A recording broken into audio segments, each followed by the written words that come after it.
Everybody, I'm so honored to be here today. Since freshman year, I've been watching the seniors above me celebrate their lasts, such as their last home game, last art project, last time eating lunch in the cafeteria, or walking through the halls with their friends. I always pictured myself in their shoes with awe, wondering how I could ever make it there myself.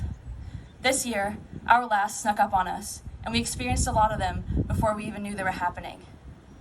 Whether it's the last time presenting a project to the class, or the last time sliding past the front desk at exactly 7:34, those lasts are important. They help us see how far we've come and how much we've grown. That is why I am so grateful that we get to be here today for the last time with our entire class and graduate together, because not every 2020 graduate is getting their final last. We have worked so hard and endured so much together, and graduating is something that I couldn't imagine doing without all of you here. I am extremely proud of everyone graduating during this strange and difficult time, and the strength that I'm seeing from all of you is inspiring. As we find our way into the adult world, we're going to face many setbacks, but we've already overcome a great one since we are here today, graduating during COVID-19. We made it, and as far as I can see, very few of us cut our own bangs. It's truly something to be proud of. These past few months have been difficult. I am now nocturnal, but I'm trying to find the good in it. You know, like the fact that there's finally some decent movies on Netflix, like Despicable Me, Back to the Future, Clueless, the Bee Movie. And I'm hearing out I've watched Soul Surfer twice already. One thing I noticed about that movie is that a part of it is about how it's difficult to see things clearly when you're too close to it. And while things are happening to us that are out of our control, it's hard to step back and see the big picture. With Corona taking the end of our senior year, we missed out on a lot of things promised to us.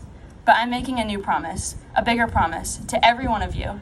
And it's that you're on to bigger and better things, even if you can't see it now. I might not know you all by heart, but I've seen the amazing things that you've done. I've seen you win championships, pass that notorious class. I've seen you brighten our hallways with artwork, speak your mind in debates, give back to the community.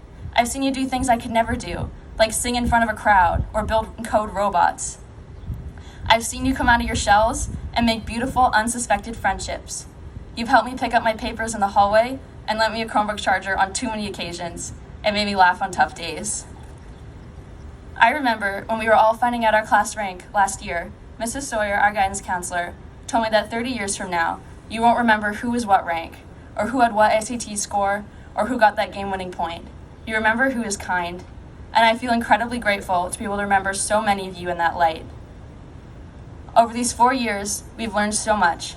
You might think that learning ends the day we graduate from high school or college or wherever our academic journey takes us, but learning is the core of our growth throughout our entire life.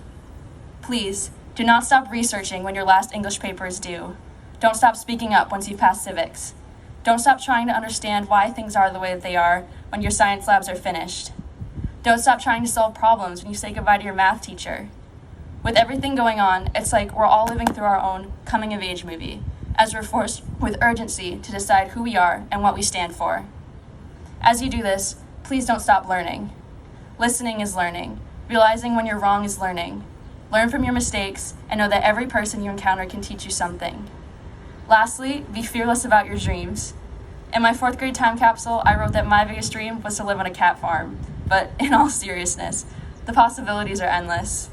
Class of 2020, I'm confident that the world will become a more vibrant and more kind place with your unique contributions. Thank you.